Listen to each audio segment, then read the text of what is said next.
Wanna Bet, Chapter 1, Meeting the Team.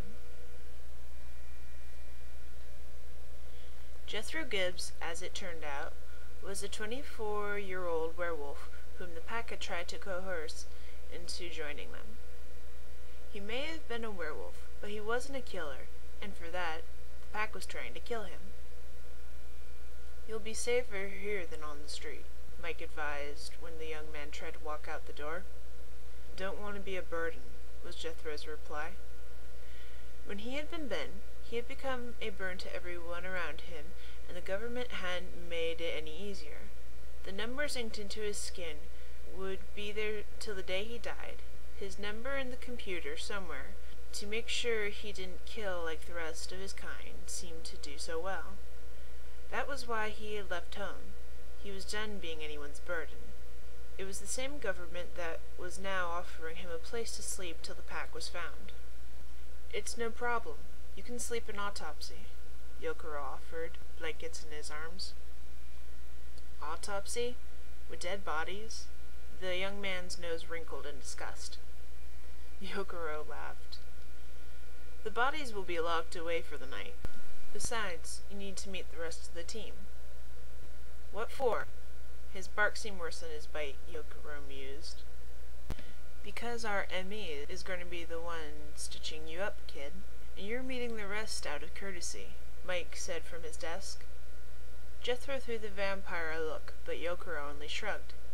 Mike was normally a laid-back kind of guy, the kind Youkuro expected to live out his retirement days on a beach.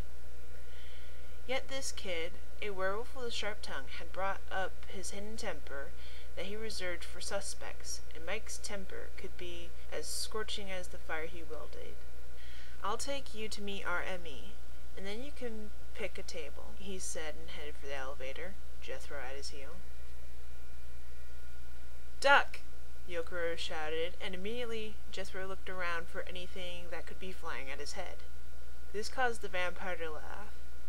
"Jethro Gibbs, meet Donald Mallard," called Ducky by his friends.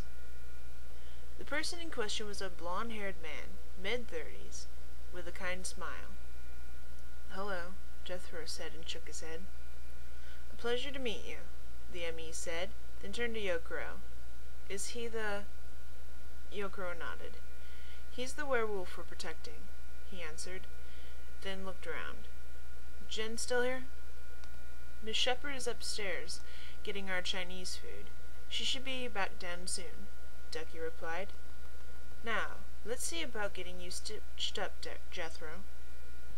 He took a table, and Ducky went about his way, mending as many cuts as he could. The poor boy had obviously suffered at the hands of the pack, and it was only by a miracle that he wasn't hurt worse.